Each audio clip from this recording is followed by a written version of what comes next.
Good morning, everyone. This is Tammy Zadunik, Director of Member Experience and Training Solutions with the Michigan Chamber of Commerce. I'll be your moderator for today's program. Thank you for joining us.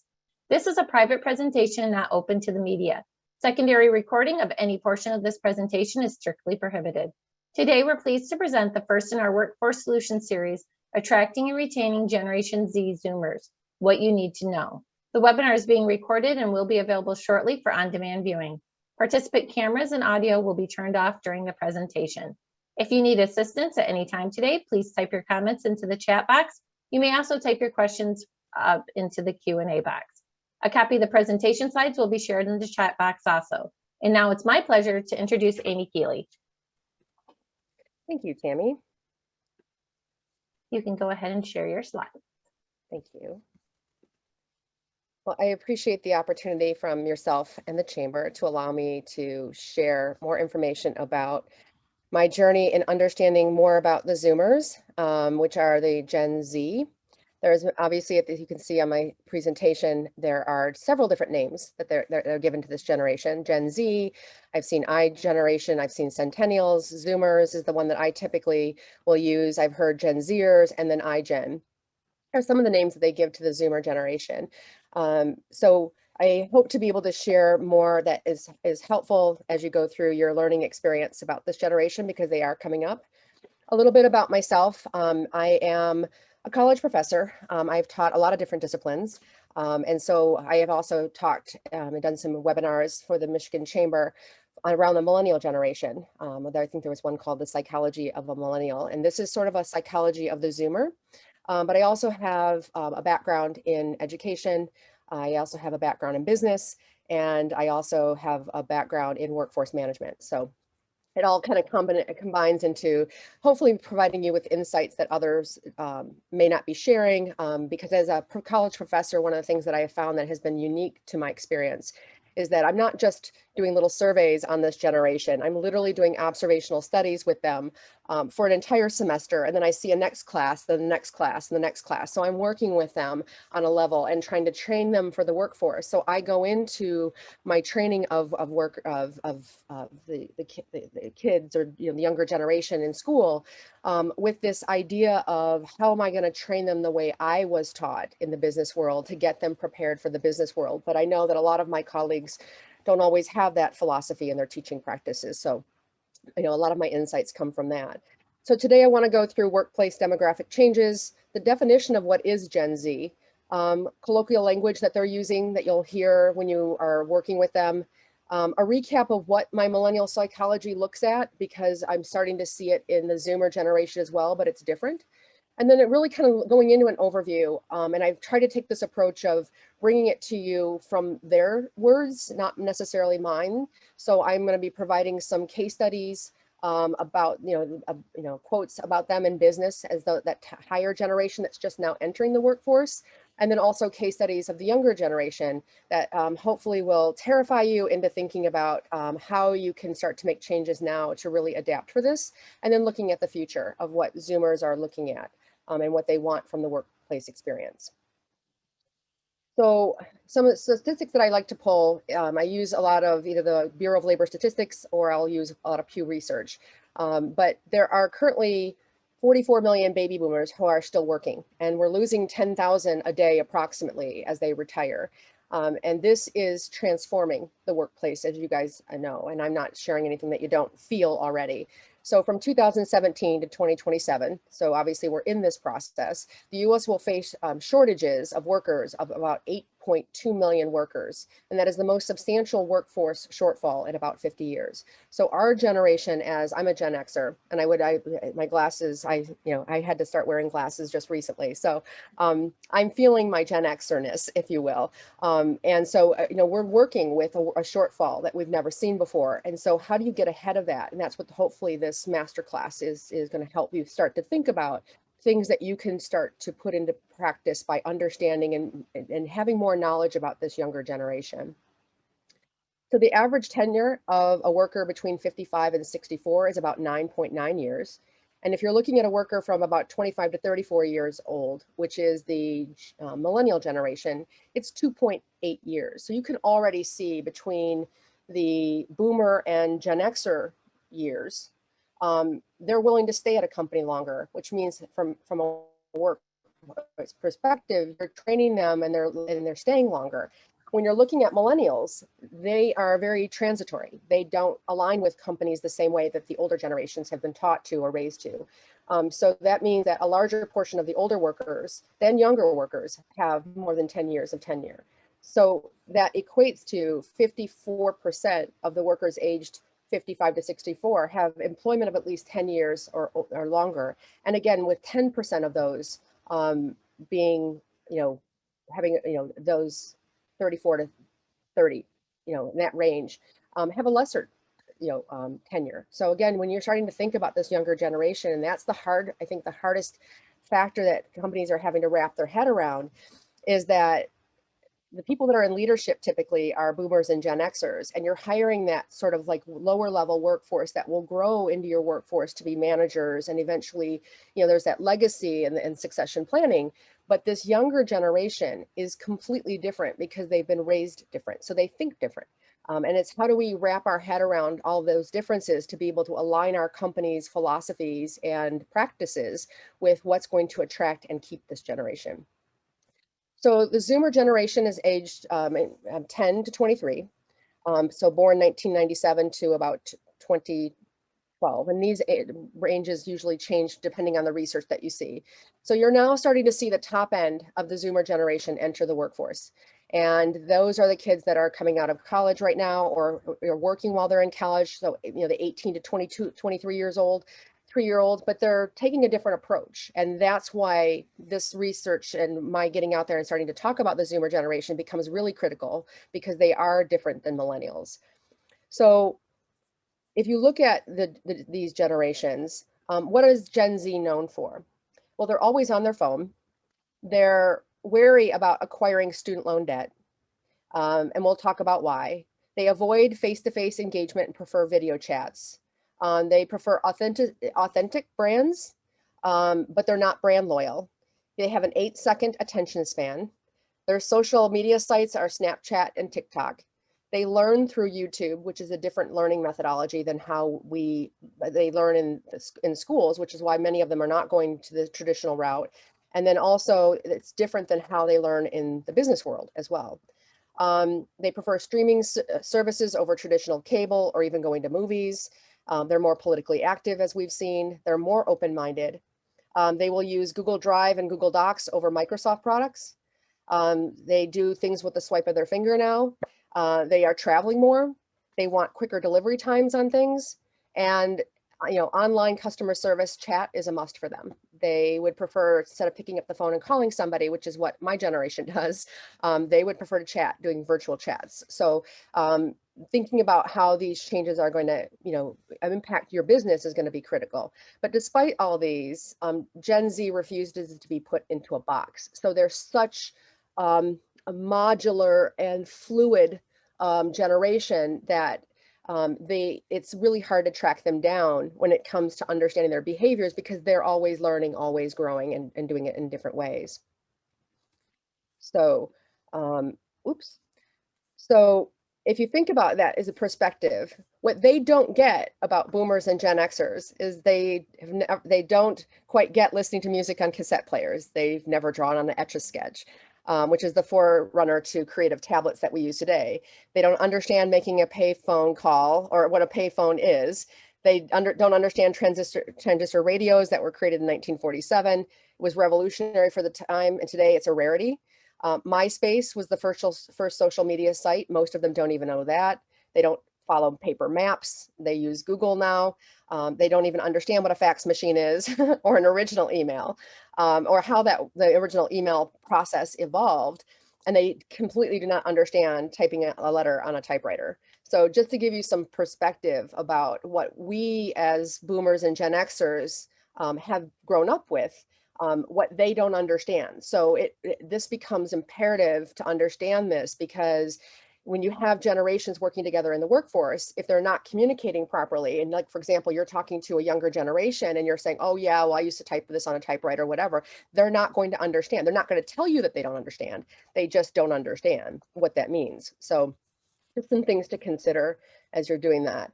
So some of the colloquialisms that they use, so canceled is to reject, like this racist is canceled. They're very politically active. So, obviously you're going to see a lot of that even in the workplace, which is going to be a challenge for HR as well, because being very politically minded, they will look at things differently. Catch, these means it's the hands, I get it. This bully is about to catch these hands. So that becomes the issue, because if catch just means, getting hit, then you have to know what that means when they're saying it from an HR perspective as well. Dead ass means seriously. I dead ass need more sleep. That's a problem in the workplace, because usually the workplace has a very formalized language, and that kind of language might be deemed as, provocative, or, not something that you'd want to have a conversation with your customer. So they really do have issues with boundaries of using language that they use personally, and language that they use in the workplace. And so that's why I'm bringing up some of these that you might want to start to think about. A drip is wearing great looking or expensive apparel. With this, new watch and outfit, I'll be dripping. Flex is to show off. Ghost is to ignore somebody. I think we've all heard ghosting. Glow up is to improve somebody's outer appearance. L, looking at L is to lose. Lit is cool. And I've had to learn some of these with the millennials that I worked with in college, because I remember the first time they're like, "Oh, dude, that's sick." And by the way, as the professor, I got called dude. Dude, that's sick. And I'm like, "Well, you're not feeling well." I didn't understand that meant, cool. So again, understanding these and how these are going to impact, because again, you want to start to think about, how are you going to train these workers when they come into the workforce? Because you need workers. And I've seen even like companies like Comerica are willing to allow 16-year-olds in their branch offices now. So how are you going to explain to them that this is not language, and to be able to, keep this at home and this is business? So these are things to think about when you're talking about how do you train these workers entering the workforce. Period is an emphasis on the prior sentence. She was in the right she was right in this situation, period. The queen, someone that they admire. You see that with Queen Bee, Beyonce. Slaps, they like to like songs or music. Again, that's an inflammatory word in the business world. Is hey, her new song was slaps. In that context, it's about a song, but they may say slaps and you think that it's violence, and it's not. So there's all these different things. No cap, I'm not lying. Yonk is to yank inwardly. Whip is a car or vehicle. I need to get my new whip. So when you're talking about how you're going to get to work, they may say, hey, I got my whip. So I started thinking through all these words, because there's a lot more of them that are out there, that really to kind of highlight the types of things that you need to be thinking about when you're bringing in that younger generation in, and how you're starting to think about training them away from using language that they've used every day. And that retraining process is going to take time. It's not just one class that you're going to give them and think that they're going to go, okay, I'm never going to use that word again. But I think that you have to spend some more time explaining to them why these words are not used, and how they become an HR related issue if they use them. I think you'll have better success, because they are a very smart and brilliant generation as well. So to recap my millennial, one of the things I said is that they're a product of their early technology and education. So missing interpersonal skills, meaning that now you've got kids that are sitting at lunch tables texting each other. And they also have a theoretical knowledge of information. So you're in business has found out basically that what you got from college wasn't that, hey, hit the ground running person, and that you're now having to spend more time to get those workers up to speed, because they didn't have this business mindset from their professors or their K through 12 teachers necessarily thinking about, hey, I'm training this person to go into the workforce. And that's what I also say is a larger issue that I talk about in some of my other presentations, about how we need to get more involved in education, because what educators and academics hears from business of, oh, I need STEM workers. The result of that was, okay, they need STEM workers. We're going to get rid of home economics. Well, home and economics taught practical skills, and now these generations don't have practical skills. So we need closer alignment between business and education about what exactly business needs, because we're training this younger generation to work there. they're taught that college degrees would become a manager or vice president role. So what I saw is a lot of people were taking my classes to get a piece of paper. They weren't there to learn. They were there to get the piece of paper so that they could go work in the workforce. And that's a different process than the past, where you were really there to learn and understand key concepts.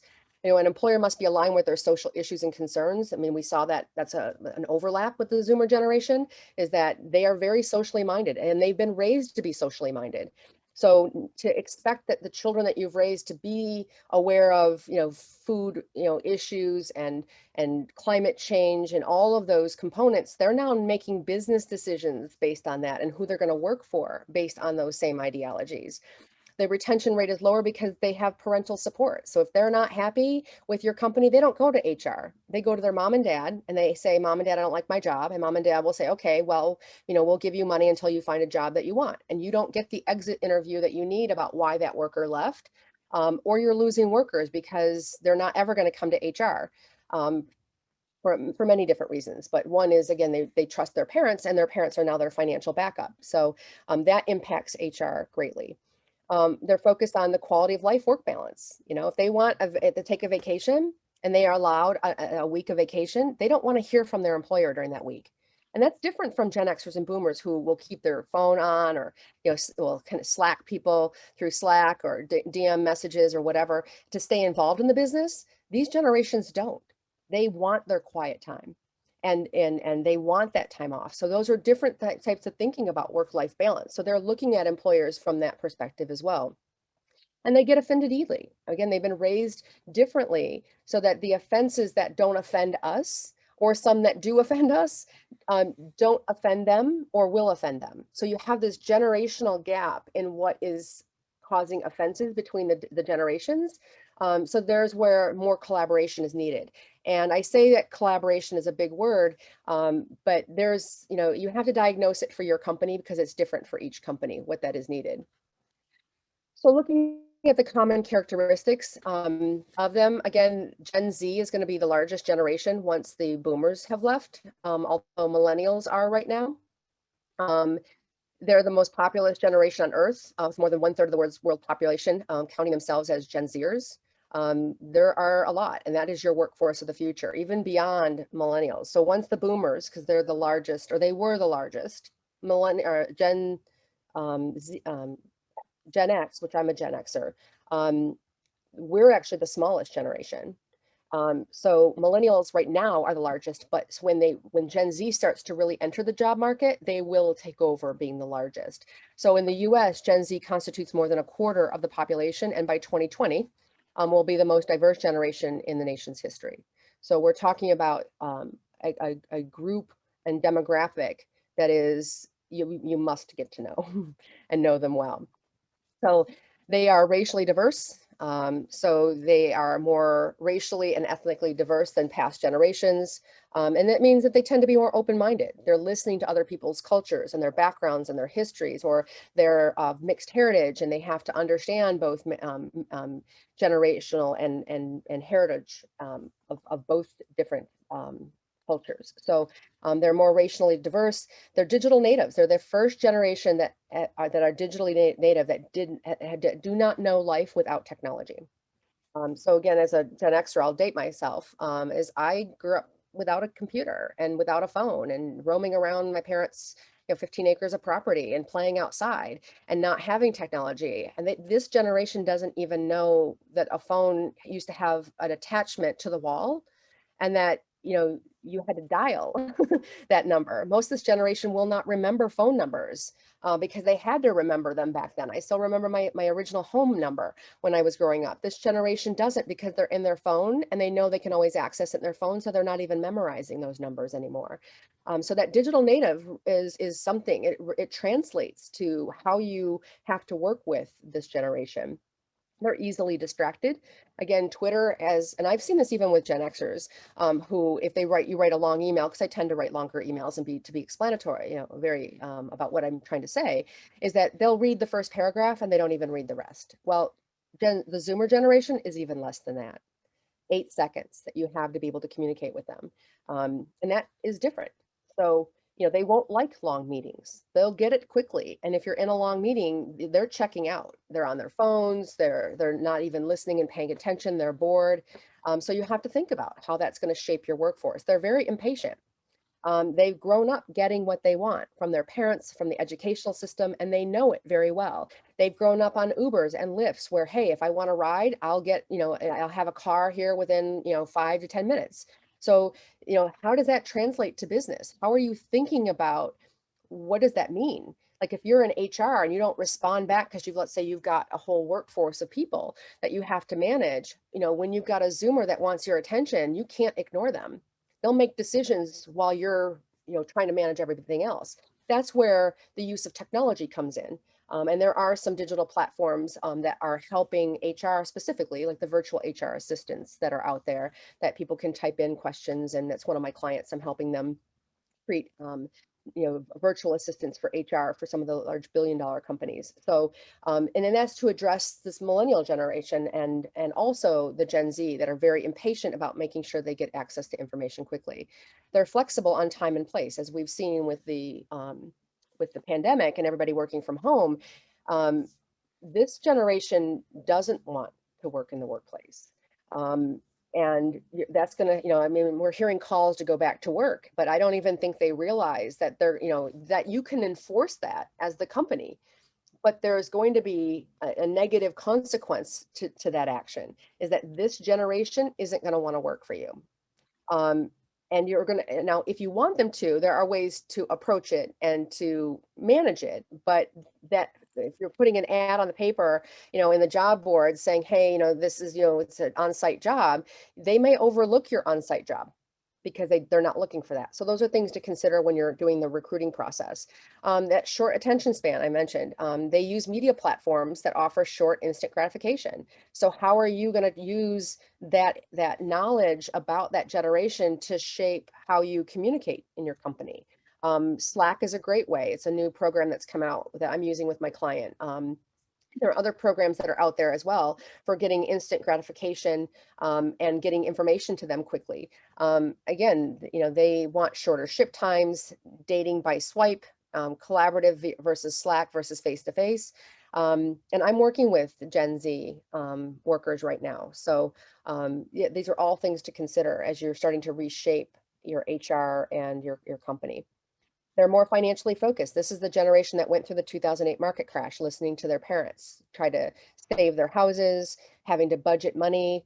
If they're like me, going through the 80s and the 70s, we had powdered milk and powdered eggs, which I can't even wrap my head around that anymore, but that's what we did. That's what this generation is thinking about. They watch their parents go through crisis mode, and they're going to make sure that they don't go through crisis mode. And so they're going to be making decisions. So that's what makes them complex. They're very much like a millennial, in that they're financially focused, but this group is financially frugal. So there's some things to think about. They're also natural researchers, so they live off of reviews, and they won't buy a product without a good review. They're on Yelp. They're leaving reviews. So think about that too. That's where Glassdoor has become very prominent, is that they're very vocal. If they don't like something, they will let you know, or they won't let you know, and they will let everybody else know. So it's not just how you manage that in the workplace, but also how that's going to impact them leaving your company. Because now we have this exit interview and somebody goes on to another job. But what are they saying about your company afterwards? They're on their social media sites and they're saying things, or they're talking to people through texting. And so you have to start to think about that experience that they have at your company when they leave and during that exit process. So let's just say that they've had a difficult time working for your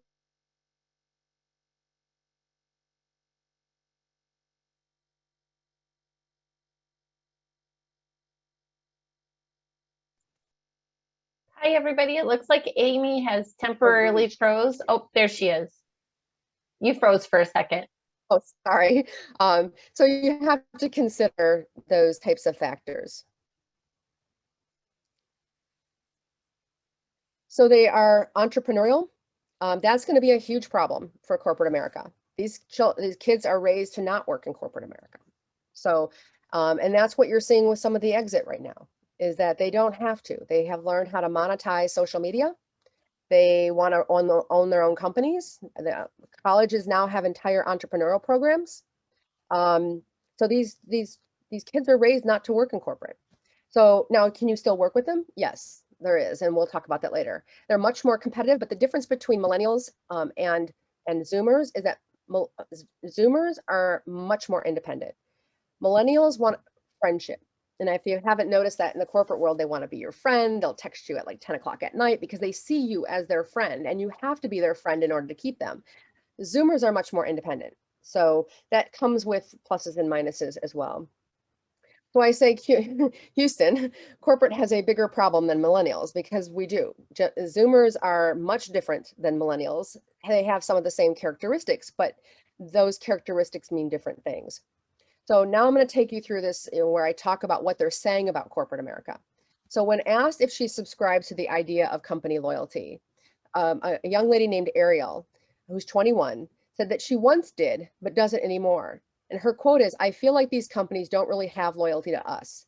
At the end of the day, they're trying to make money and run a business, and they will get rid of us just as quickly as we could get rid of them."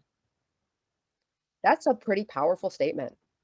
That's why, loyalty is a big issue with Zoomers because they don't trust corporate America.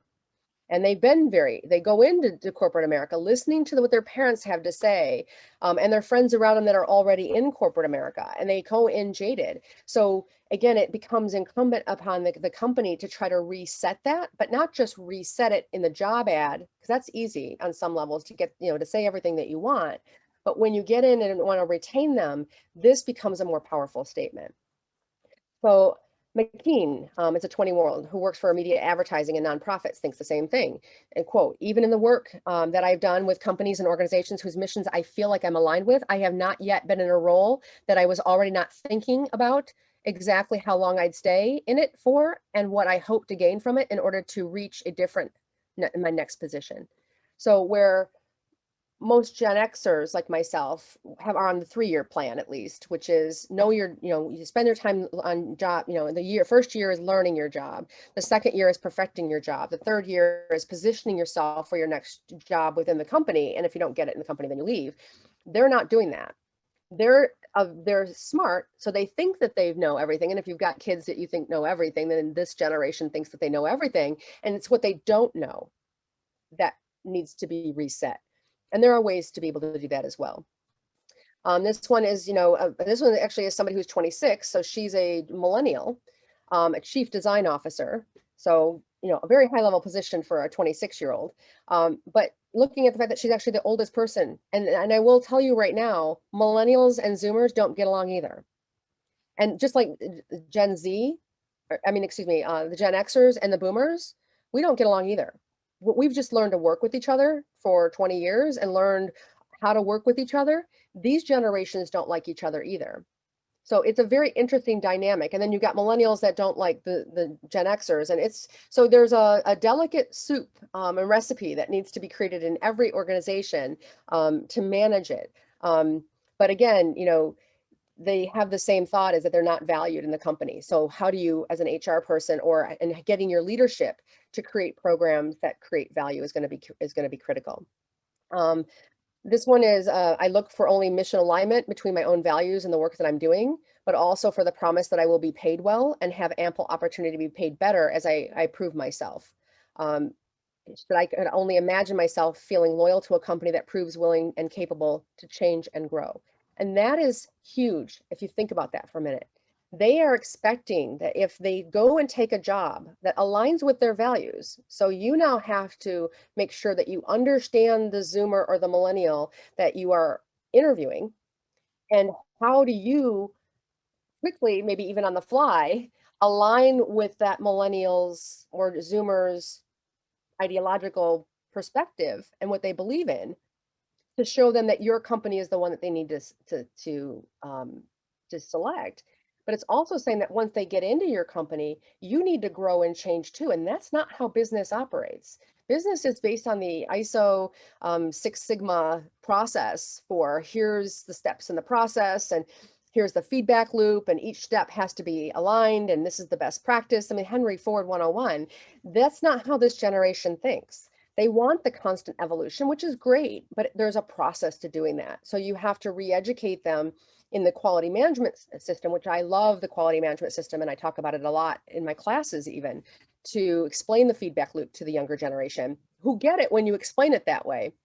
But they're going to have different expectations from you. And that's going to be critical for how you develop them in your company. This one just said, I definitely learned from Gen Z how to balance. This is a 31-year-old. So again, these are going to be in the package that Tammy's going to give you, so you can read them with more detail. But again, they're very blunt and very honest, and they don't know diplomacy. And in corporate America, and I've worked for enough billion-dollar companies and mid-sized companies to know that politics is a real thing in companies.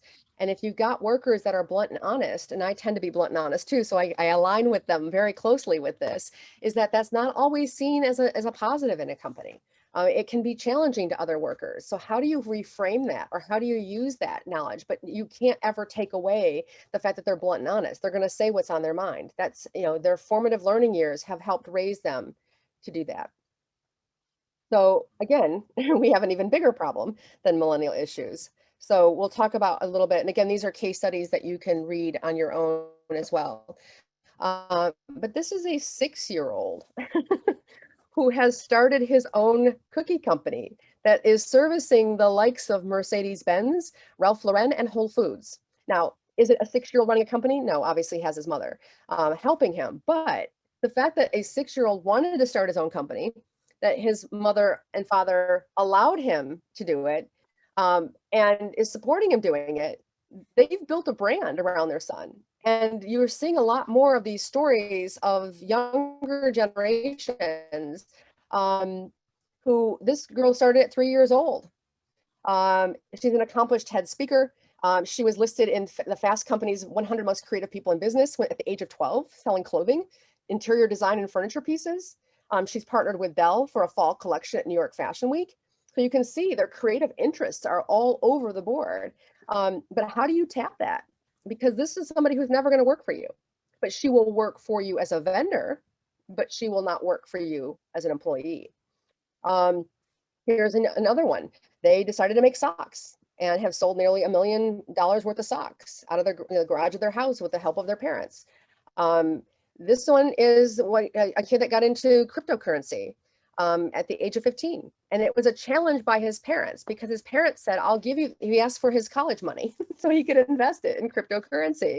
And his parents made a deal, with him about his college education. And he said, if I can raise this amount of money to go to college, then you're going to give me the money. So he's actually a fascinating kid at the age of 15 who negotiated his college fund with his parents and now is a multimillionaire. So they think like this. And here's one. I mean, this little girl is amazing. Me and the Bees Lemonade. I mean, she's in Kroger, Fresh Market, World Market, Whole Foods, just, it's crazy that these younger generations, we all had these ideas when we were kids. I did. I don't wanted to start as an entrepreneur, but I knew that I was going to have to go into business to learn about business. Well, think about now, it's on the internet. Everybody's trying to sell, hey, start a company. Here's all the things that I need to do. So they're now out searching for the information. They don't necessarily see the value of working in corporations to get knowledge when they can get knowledge and are willing to do the trial and error, because that's what entrepreneurship is. Entrepreneurship is about risk taking. It's about knowing that they're going to fail, about assembling a team around them that are going to help them be successful, and that in many cases are their parents. So again, how do you tap into this and start to think about this? Because you can, access them, but it's just differently. Here's another young lady who, at the age of 16, created used technology on the walking sticks for the blind, and aligned with, Microsoft to create it. So I can keep going. 17-year-old founder of Safe Trip is a ride-sharing app geared for homeless and the elderly people. That's a social cause that he obviously got behind, figured out a way to work with somebody to be able to create it, and now made $2 million with a $3.4 million in revenue last year. It's crazy. And again, 10 years old, created this Hala and Hugs as Time's most influential teenager in Australia. This is a young lady who at 19 was looking at noticing and observing that, Parkinson patients couldn't smile properly, and now has created a detection algorithm with a face print app, and is working with the Michael J. Foundation for Parkinson's. I mean, these kids are brilliant. So it's starting to think about, okay, you've got a generation that you don't understand and they don't need you like the other generations did. So it's going to take more work in some ways, but not hard work, but just different work to be able to align yourself with them. Here's two girls that, are in 17, 18, that made bath bombs and put little toys inside the bath bomb. And now a $20 million annual business out of well, it was in the garage of their parents' house, and now it's in a warehouse where they're making it. They love shoes. They're into fashion. That's the one thing I would say about teaching, that if I wasn't talking about sports, entertainment, or fashion, then I did not have their attention. They're not interested in McDonald's. They're not interested in General Motors. They've been marketed to so well that they're interested in what they're interested in. So this is a 10-year-old who created, some different things as well with shoes. This is an interesting case study. This is a person who didn't do well in school, K through 12, and decided not to go to college. And now he's making over $100,000 doing electrical work and HVAC work in Northern Illinois. So a lot of them are choosing more labor work because they like the hard work of it. They don't want to go to college. They're now finding that these jobs are in demand. The vocational jobs are in demand. Well, that is great for them, but it's not great for the corporate world, because this person he'll be cleaning your air ducts out on your electrical systems, but he will not be working for your company. And then I'm in a meetup group, a philosophy meetup group, for my PhD program. And I noted that this this Zoomer, was given the responsibility of managing this. And there was this debate about open topics, at meetings where everybody just says, hey, this is what I want to talk about, versus having a more structured environment where the topic was already organized about what you're going to discuss in a session. And the tension between the two groups saying, I want to have a more structured environment where the topic is already established, and those that wanted open just to talk, he quit over it. I can't do this anymore. He said, I've learned that being a group leader is hard. Some people want totally open-ended questions, while others want more direction in specific topics. And his answer wasn't to try to bring the groups together so that they could figure out, like, maybe, and my head went to, well, why couldn't one session be, specific and the next one being open? The controversy, he doesn't want it. He'll quit. And this to me was very indicative of what goes on in corporate America. They will quit. So I thought I would show you that even in the social networking and Meetup, you can watch a Zoomer quit because they can't handle the tension between the two groups. In 2019, a survey from Tallo showed that 99% of Gen Z participants value personal fulfillment when it comes to working. This ties back to individuality, specifically the reflection of their deepest concerns wherever they're employed. That value system has to be there where they're working. They have priorities that value themselves and their identity over everything else. So they select companies based on that because they want to align themselves with something that either feels good, like your social causes at your company might be something that is of interest to them.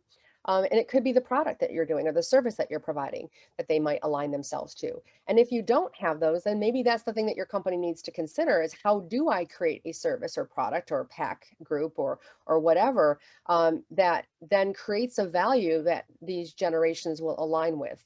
So those are the types of things to consider. So it means that job hopping is going to continue until companies realize that you may find and hire them, but until you realize that fundamentally that change needs to happen in your organization between the traditional ways of doing business, then you're going to keep churning and burning through your generational workers. Because what this generation has raised is and how they've been raised has created workers that now are in control, where corporations could set the dress code, corporations could tell you when you had to work, corporations could tell you how you had to communicate. You have lost control of that to some degree if you want these larger generation of pockets to work for you. And that's a huge shift for companies to think about. You've had companies like Google that were successful at it, but again, I've even noticed just recently with them, the call to bring back these workers, I'm going to wait to see if it works or not, because my data and my experience working with K through 12, as I do here in Michigan, I'm working with the Rhonda Walker Foundation, which mentors inner city youth that Gen Z, and that's why I aligned myself with them, because I wanted to understand that generation. And then also the Clarkston Area Youth Assistance Group, working with the Clarkston area schools. So I've met with the PTA, I've met with the school administrators at the elementary schools all the way up to the high school, and they're struggling as well. And I'm getting a lot of feedback from them. So my goal to come back to corporate is say, not just do I teach millennials, but I am aligned with K through 12 to give you information. So for example, I don't know if you guys have heard about the furries issue, or the issue with Midland that had, I think they were accused of having a litter box in the bathroom. That was because of the furries. And I'm happy to share more about the furries later, but I was shocked. But there are kids that think that they are animals and that will bark and meow at teachers and coworkers because they think they're animals. Or one of the things that I struggle with personally, not having children, is hearing people in the high school calling them kiddos. Well, the kiddos are doing this. Well, I'm sorry, those aren't kiddos. Those are a generational workforce that's being pushed to colleges and then pushed to business. They are young adults. And that's the shift of teaching them to be children and giving them everything they want. That doesn't get reset for corporate. Their formative learning years have taught them this. It doesn't go away easily, if at all. So it becomes businesses' role to change to still get the same objectives that you need from them, but just thinking about it differently. So now you have a compound problem that are going to force profound changes, and those companies that don't change are the ones that are going to struggle. And that's the business size, mid-sized companies that need to shift their business or they'll die. Training has to be differently. Like Woolworths, they didn't change with the market, and that brand, that legacy of a brand died, as JCPenney is dying, and others as well. They didn't change fast enough. So it's incumbent upon thinking about now about this generation for how you make these alignments and how you stay open to alignments in the future. So this last half are really more data driven. Again, you've got the handouts. Well, I'll just kind of go through them real quickly. But I just wanted to pull some secondary research so that you can see some of the other types of data that's coming out. This one, again, talking about the money that they're handling, that they don't have a lot of emergency money on hand either. But Gen Z respondents had the highest percentage at 59%, that they could handle an emergency situation. Again, that goes back to the 2008 market crash. Nearly half of the respondents can live paycheck to paycheck, but don't struggle with bills to cover the emergency expense. But again, the percentage is much lower for Gen Z at 34%. So they're saving their money. And that should concern you, because if they don't like where they're working, they'll leave. They have that disposable income. The average year, kids aren't, they're not going to college because they don't want the steep tuition rates, and no one's really, I think, asked the question of why those tuition rates are so high. I know it. I know, for example, like every semester I'm teaching with a different book. So there's no, I don't know if you remember going through college, but you could always buy a used book. There are no used books anymore. There are $300 books that they have to buy. So there's a lot of disconnects in the college world as well. But now you're looking at workers that will work for you at least 2 years. So this is Pew Research, again, just to define the generations, so that as you're going through this presentation and unpacking it and thinking about it, you can have a reminder of what this generation is and the different types of generations. So again, showing you kind of supporting post-millennial. This one is about kinetic learning, the split between the generations beginning to form. And when it comes to saving, again, you're starting to see this shift. That 70% of Gen Z respondents, so that's the age of 10 to 25 again, state that it's important to invest now so they can retire. They're already thinking about retiring. They're gonna, and if they can retire before, they will. So again, you have to start to think about that, and the lifespan that you're going to have of a worker working, and how much you can get out of them, or how do you help them plan for it in a way that keeps them tied to you in a different way. Career builder, again, this mass job exit. They're it's one generation is standing out for their relationship with employment, what they look for to gain from work, and how long they'll stay in one spot. Gen Zoomers, which cap off, again, we've talked about them. They're staying at a job for 3 months to 2 years before moving to the next gig. That's huge. That's huge because of the time and money that you spend investing in that person to get them to a training speed where they can actually be functional and work. Career builder, even still they're excited, they're exiting positions quicker and more previously than even the Gen Y and Gen X and baby boomers because their attitude towards work has changed. So they're different from even the millennials that you thought you knew. But I would say most people, from my opinion, haven't really grasped what the millennials are. That's why you're starting to see the turnover and still see it. Because when you stop seeing turnover, then you'll realize that you get millennials and Zoomers. MTV revealed that 46% of the boomers believe that COVID pandemic has made pursuing an education more difficult. That means that they don't like online education, but they need online education. So again, what's that telling you is that it's the type of education they don't like. If they're willing to learn from a YouTube documentary, but they won't learn from your training, that's telling you something, like how you have to shift your training to get them interested in learning. This was when a Snapchat showed that 47% of US students who define paths are now reassessing their options, and half of today's Zoomers and millennials will want non-traditional career paths. And that becomes critical. So what does that mean as a recap of this entire presentation? That generational worker tenure continues to decrease. So now not only has it decreased with the Gen Xers and myself, but it has radically decreased with millennials, and it is going to significantly decrease with the Zoomer generation. So that becomes the job of business, is trying to figure out how to engage them in a way of understanding their psychology to be able to keep them. They're radically different than millennials. They are less loyal to companies and brands, and they are more loyal to their authentic beliefs and their own needs. They are the first digitally native generation and have changed the engagement between people to be less face-to-face and getting their information from chat boxes or how they learn. They're more independent and they're willing to be entrepreneurial, but they're conservative about the risk that they take and their financial. But at the end of the day, in my opinion, and I've seen a lot of companies that are not doing it well with managing self-employed 1099 independent contractors.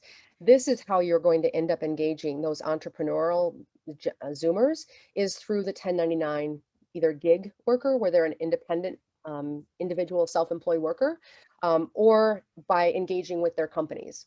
Or helping to sponsor them to build their company.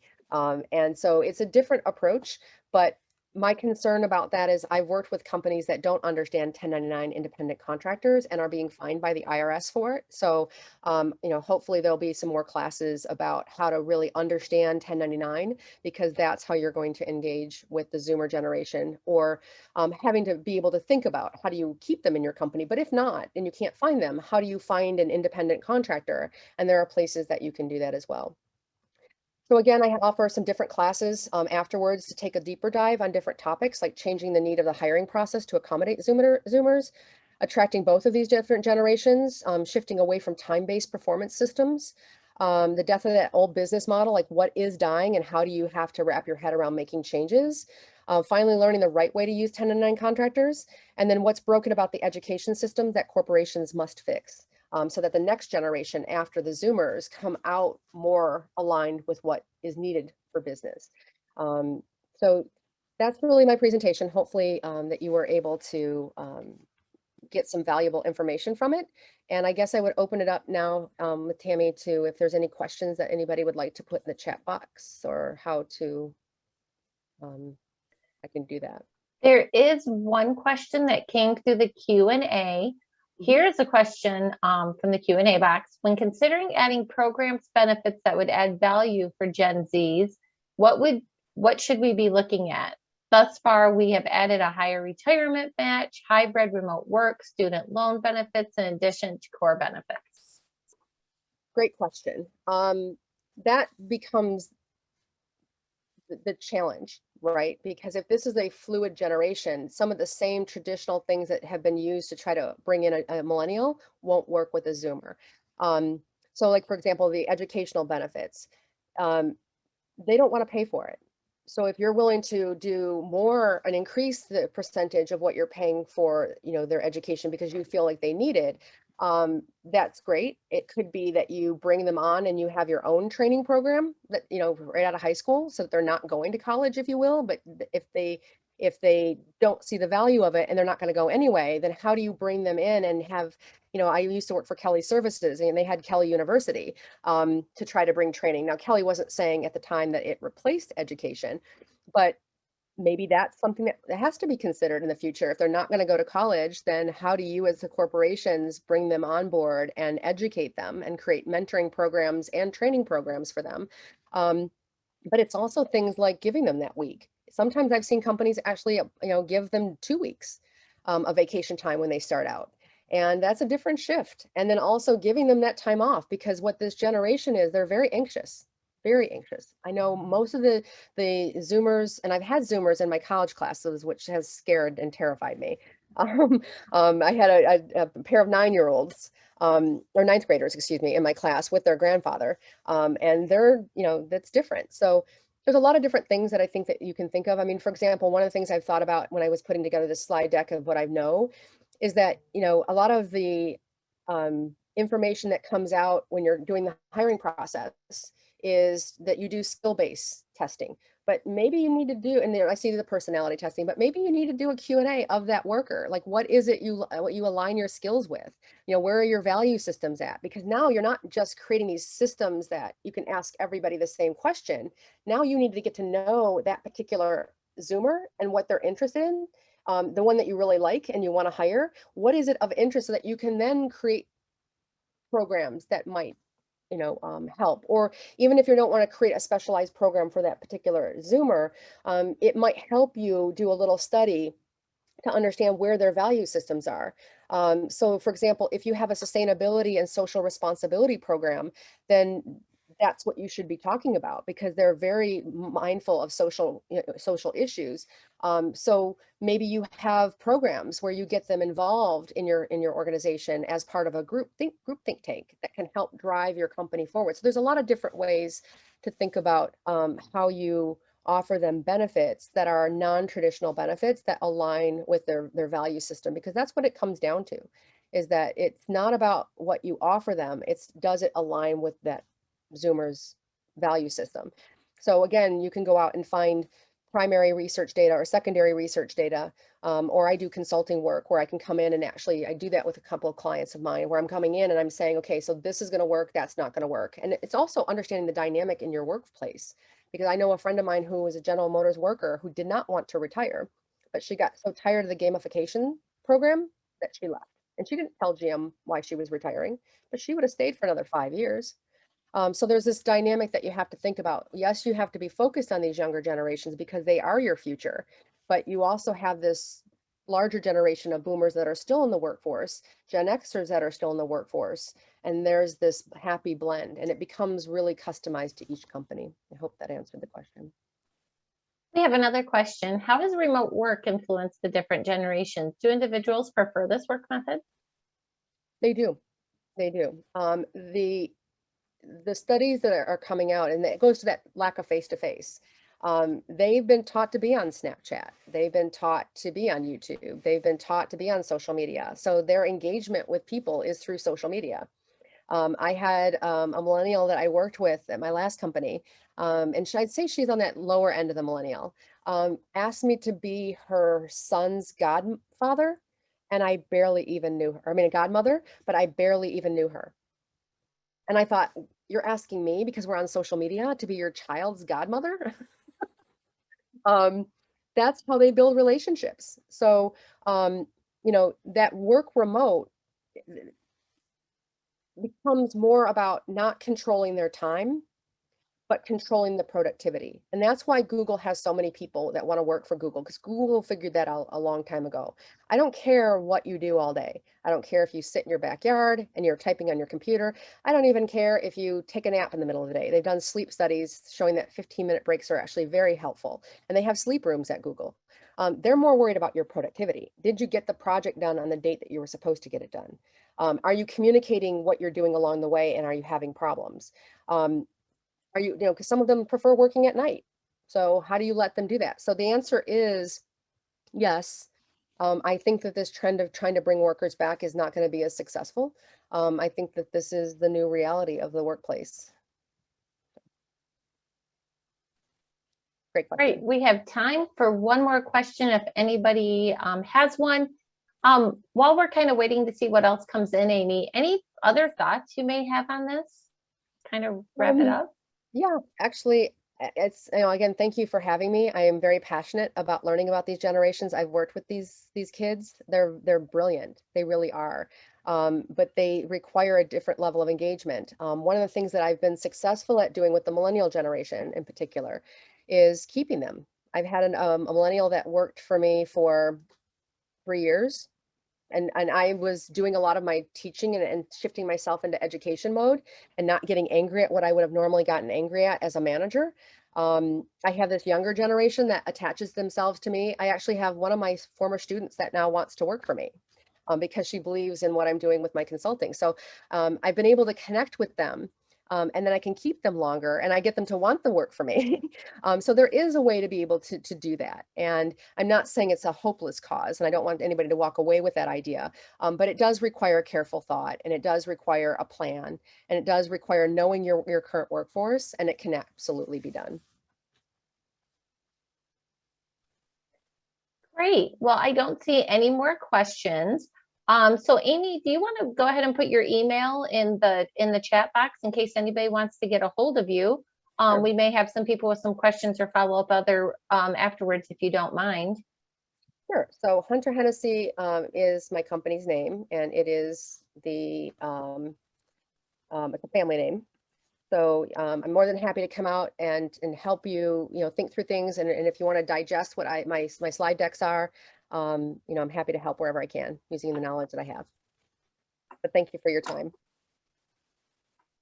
Great. Thanks, Amy. Thanks for your time and your expertise. This was great. I think as the chamber hears a lot from our members about workforce development and the issues, that all companies are facing, I think this is important information for everyone. Thank you. Yeah, Also, thank you to the audience for your participation today. The handout, survey, and certificate are all now available on the webinar registration site. The recording will also be available. We had some questions about that in the chat box.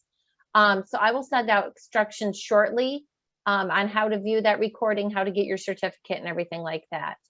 Please find our other upcoming programs at webinars.michamber.com. Today's program is copyright 2022 by the Michigan Chamber of Commerce with all rights reserved. Everybody have a great day. Thanks, Amy. This was great. well, thank you.